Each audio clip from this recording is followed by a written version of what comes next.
this episode of Bureaucratic Blazers, we are going to discuss the executive branch of American government and the institutions that lie within it. First, let's go through some basic elements about the executive branch. The executive branch was established in Article 2, Section 1 of the Constitution, and it is made up of the President, Vice President, and other officials within the Cabinet. The President is head of the executive branch and Commander-in-Chief of the United States military. It is the President's job to make sure that the laws of the United States are faithfully executed. The President has the power to pardon individuals whom have acted against the U.S. or its territories and can make treaties with advice and consent of the Senate. The position of President is currently held by Republican Donald Trump.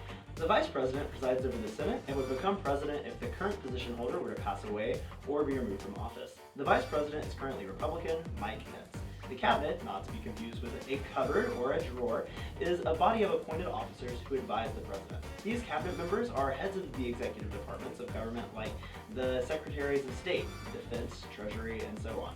To become president, a person would have to be a natural-born citizen, at least 35 years old, and have to have been a resident of the United States for at least 14 years. By act of the 22nd Amendment of the Constitution, the President is limited to 2 four-year terms.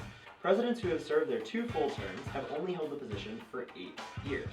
However, if someone had to take over as president and served at most 2 years in the improvised position, they are still allowed to possibly serve for 2 full terms. This means that the president is limited to a maximum of 10 years. If a president fails to uphold their duties or their ability to hold office is questionable, they can become impeached. This means that the charges of misconduct are made against the president. These charges would be made and voted on by the House of Representatives. If a majority of the House votes in favor of this charge, it is then sent to the Senate. There, the senators would vote for conviction. If 2/3 of the Senate votes in favor of the charges, the president can be removed from office. That is very unlikely, though. In all of United States history, only 2 presidents have been successfully impeached by the House and were later acquitted or found not guilty of their charges by the Senate. Now, I hope you're ready for that quiz because it's up next.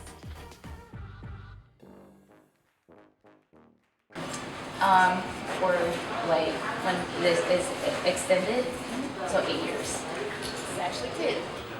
2 terms. 2 terms of 4 years. Is that your final answer? Yeah. Is it wrong? It is actually incorrect. It's 10 years. What courses are you taking on 2 terms? Is that your final answer? Maximum? Yes, the maximum number of years. 10? That is correct.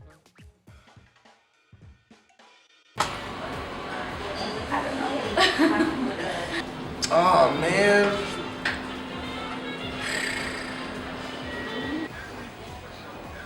My dad just asked me this the other day.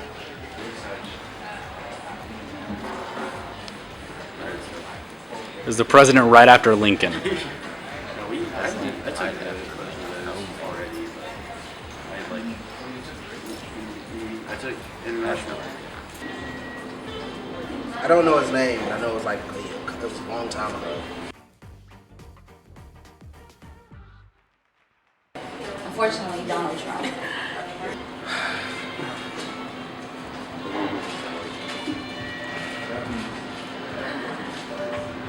Donald J. Trump. Thank you very much. Donald Trump. All right. I only got one right. Thinking real hard about this one? Or? Just don't want to be recorded saying his name. Oh. It's like Beetlejuice. Say it too many times, it might appear. Donald Trump. Correct. Hopefully you did well on the quiz. If you didn't, maybe rewind the video and take more notes. For now, let's talk more about the role of the president. Article 2, Section 2 of the Constitution names the President as Commander-in-Chief. This means that he is the presiding officer over the Army and Navy of the United States, as well as the militia of the states. While that may sound simple enough, this has actually caused a lot of debate throughout American history. This is because some people believe that this power is very expansive and loosely limits what the president can do, while other political scholars argue that it bends the military to the will of the people. Also, in 1973, Congress passed something called the War Powers Resolution that limits the president's role as commander-in-chief by requiring him to communicate with Congress whenever troops are committed.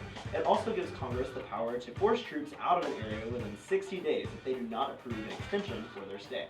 This rule has also been affected by actions resulting from terrorist attacks on 9/11 through the Authorization for Use of Military Force Against Terrorism, or AUMF, as well as the Supreme Court's response to the treatment of detainees. Another power given to the president from Article 2, Section 2 is the power to appoint officials. The president appoints many officials, but the most famous of these include Supreme Court justices, which we will be discussing more in our episode about the judicial branch. When a presidential appointment is made, oftentimes the appointee is required to be confirmed by the Senate. Approximately 1,200 to 1,400 positions require Senate approval. Finally, the other power given to the president by Article 2, Section 2 is the pardoning power. This allows the president to excuse someone from an offense. This is seen most often right at the end of a presidency, as well as on Thanksgiving when the president pardons a turkey. Well, on that note, I guess we just gotta say gobble gobble bye now.